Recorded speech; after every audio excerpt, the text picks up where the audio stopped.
আসসালামু আলাইকুম রহমতুল্লাহ। সুপ্রিয় শিক্ষার্থী বন্ধুরা, আলফা এডু পয়েন্ট চ্যানেলে তোমাদের স্বাগত জানাচ্ছি। কেমন আছো তোমরা? ভালো নিশ্চয়ই। আলহামদুলিল্লাহ, আমিও ভালো আছি। আজ আমি তোমাদের তৃতীয় শ্রেণীর গণিত বিষয়ে তোমাদের মূল বইয়ের 13 পৃষ্ঠা নিয়ে আলোচনা করব এবং এই 13 পৃষ্ঠার যে সমস্যাগুলো আছে সেই সমস্যাগুলো সমাধান করার চেষ্টা করব। এর পূর্বের ভিডিওতে আমি তোমাদের মূল বইয়ের 12 পৃষ্ঠায় নিচের দিকে দেখো যে 4 নাম্বার ছিল, সেই 4 নাম্বারে সংখ্যার তুলনা করি, বড় থেকে ছোট এবং ছোট থেকে বড় করে সাজাই, এই সমস্যাটি সমাধান করে দেখিয়েছিলাম। আশা করি তোমরা সেই ভিডিওটি দেখেছো এবং বুঝতে পেরেছো। আর যারা নতুন তারা আমার চ্যানেল থেকে পূর্বের ভিডিওগুলো দেখে আসতে পারো, তাহলে তোমাদের জন্য বুঝতে সুবিধা হবে। আর নিয়মিত ভিডিও পেতে আমার চ্যানেলটি সাবস্ক্রাইব করে রাখতে পারো। আর যারা অলরেডি সাবস্ক্রাইব করেছো তাদেরকে অসংখ্য ধন্যবাদ। প্রিয় শিক্ষার্থী বন্ধুরা, আজকে আমরা 13 পৃষ্ঠায় এখানে লেখা আছে, এই জায়গায় দেখো যে একটি প্রতিষ্ঠানের শ্রমিকদের বেতন কাঠামো 5টি ধাপে নির্ধারণ করা হয়েছে। এতে প্রথম ধাপে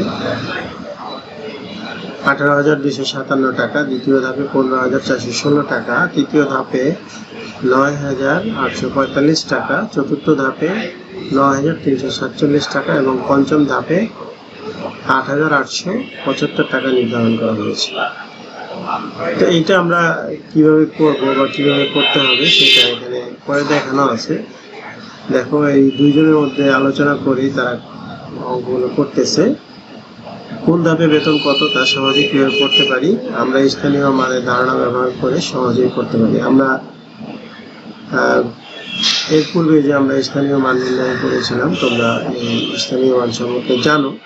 তা আমরা যদি এইভাবে এটাকে যে পড়বো, আমরা এটাকে যদি করতে চাই তাহলে করে আমরা এভাবে বলতে পারবো এটা একক, আর এটা একক, এটা দশক, এটা শতক, এটা হাজার, এটা অযুত।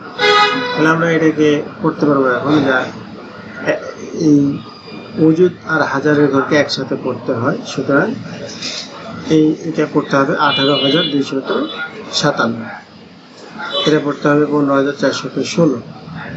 তো আমরা যেহেতু এগুলো এর পূর্বে করেছি, আমরা এখানে করে দেওয়া আছে, এগুলো আমরা করতে পারবো খুব সহজে। এটা নিয়ে যেহেতু করে দেওয়া আছে, এটা আমি দেখাচ্ছি না।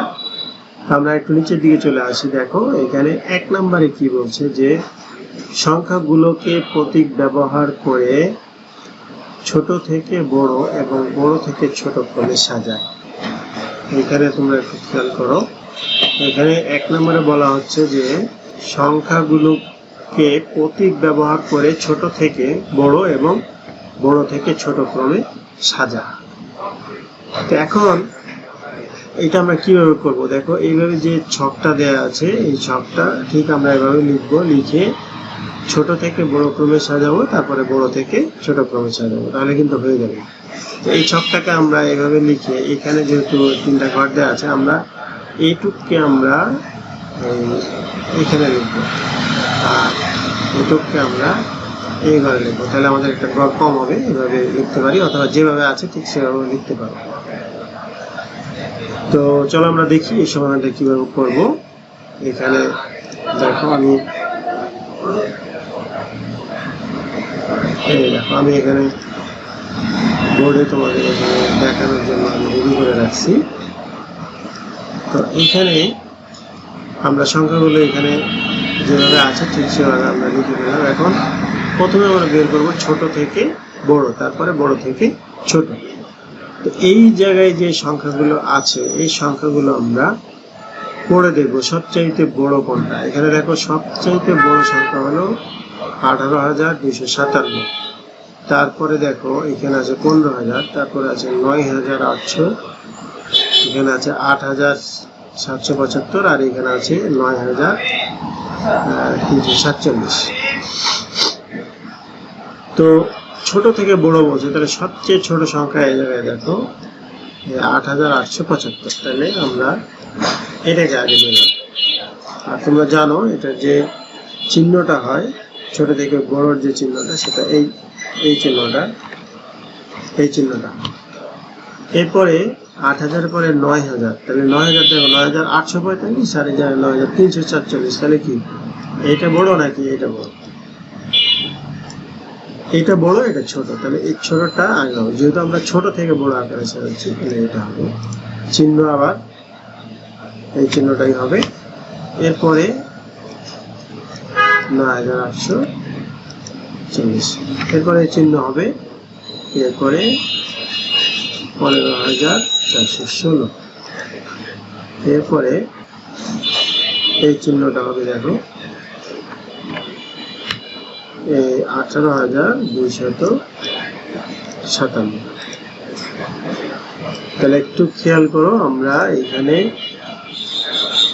এই ছোট থেকে বড় ক্রমে আমরা সাজিয়ে ফেললাম, এবং যেটা আমাদের প্রশ্ন বলা হচ্ছিল যে ছোট থেকে বড় এবং বড় থেকে ছোট ক্রমে সাজাই। তাহলে আমাদের এটা সাজানো শেষ। এখন যদি আমরা দেখি এখানে যে বড় থেকে ছোট, আমরা ছোট থেকে বড় সাজাচ্ছি, তাহলে বড় থেকে ছোট।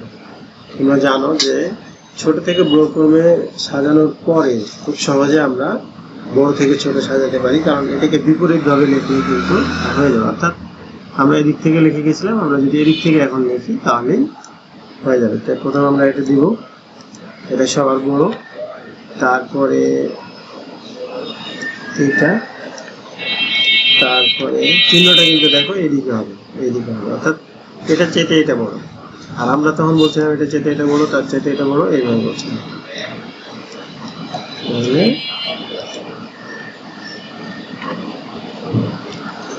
এরপরে 9,347 এই চিহ্ন, এরপরে 8,000। তাহলে এটা ছোট থেকে বড় এবং বড় থেকে ছোট আকারে আমরা এটা সাজিয়ে ফেলি। নিশ্চয় বুঝতে পেরেছো? তো তোমরা তোমাদের মূল বই থেকে সুন্দর করে এরকম এই একটা ছক করে নিয়ে তোমরা সাদা খাতা একটা ছক করে পেন্সিল দিয়ে ছক করে সুন্দর করে এভাবে লিখে ফেলবে। তো আজকের ভিডিও এ পর্যন্তই থাক। তোমরা বুঝতে পেরেছো নিশ্চয়ই। এরপরে যদি বুঝতে সমস্যা হয় তাহলে তোমরা কমেন্ট সেকশনে জানাতে পারো। আজ এ পর্যন্তই, কথা হবে পরবর্তী ভিডিওতে। সেই পর্যন্ত মহান আল্লাহ তাআলা আমাদের সকলকে ভালো রাখুন। আল্লাহ হাফেজ। আসসালামু আলাইকুম ওয়া রাহমাতুল্লাহ।